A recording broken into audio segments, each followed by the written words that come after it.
the gateway to the north. That's what Rankin Inlet, Nunavut is known for, where everyone knows everyone. Spring is starting to return in this hamlet of about 3,000 people. But there's a hidden yet well-known crisis here. There's not enough houses for everyone.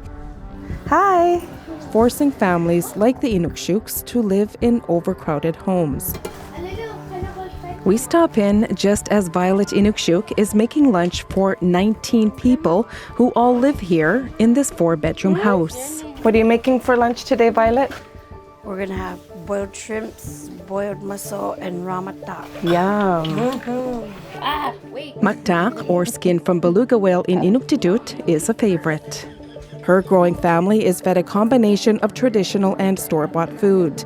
How does it feel for you? Like you mentioned, one of your sons moved away because of the overcrowding. He moved to Nauja. It was, in a way, it was a relief, but then I miss him. I'm sorry. Violet and her husband Wesley gave up their bedroom. I have 7 people in here. So that their grown children and their families will have a place to sleep. This is where we keep our beds. Their mattress tucked away in the porch until bedtime. Try our best to work it out. It gets hard.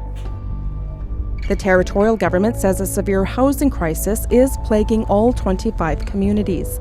While the Inukshuks wait for more housing, they all try and make it work. Do you guys know how long it's going to take until they get a housing unit? No. It's a long wait. 9 years, maybe 8 years. Maybe 8. And now our second oldest daughter applied for a housing unit last year. She's still waiting. A report released by the Nunavut Housing Corporation shows Rankin Inlet listed as critical. The territory is attempting to build 3,000 units across Nunavut by 2030. People here hope this election will see significant investment in infrastructure projects like housing, thanks to a renewed focus on the north. Party leaders flew to Iqaluit even before the election was called, all promising to invest more in the Arctic. We must invest in Canada's north to defend our sovereignty. Canada's Arctic is under threat. So when we talk about investing in Arctic defense, that means investing in Arctic communities.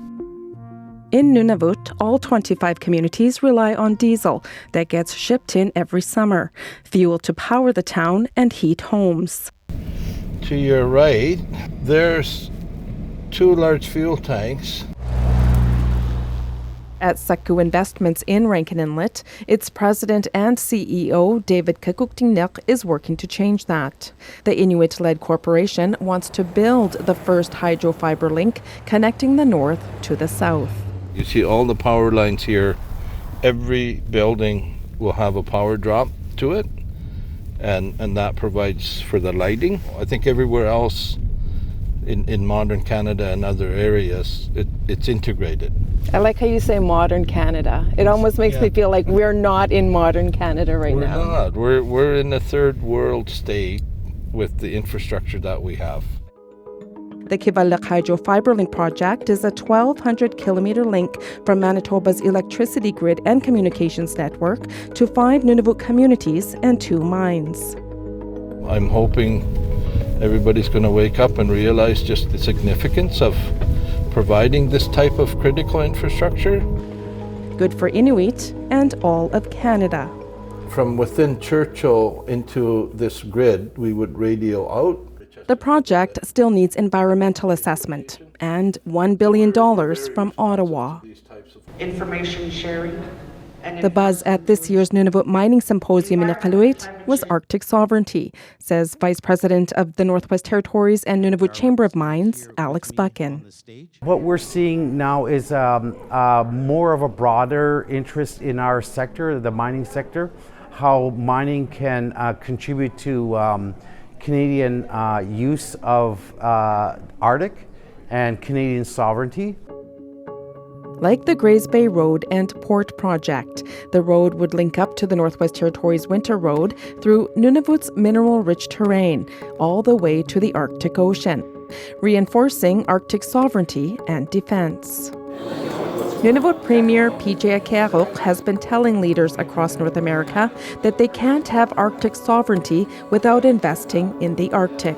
Now, I think Canadians are waking up to the reality that the North is a vital part of the country, and that we are Canadians, just as any Canadian is in southern Canada. The North has a chance to describe its own future. Ken Coates is an Arctic security expert. He says Canada needs nation-building projects now.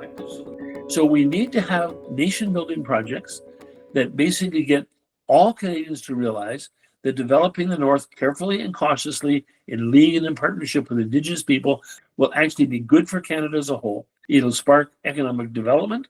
It will make us more prosperous. It'll make us way more secure. This is a go-to house, please. Go, go, go. Back in Rankin Inlet at the Inukshuk household, the family is making the best of the space they have while they wait for housing. What would you say to any of the politicians that are running in this election? They all say that they're going to do something about the housing situation in the North. I think I would just say right up front, prove it. I want to see it done in front of me. Show me now.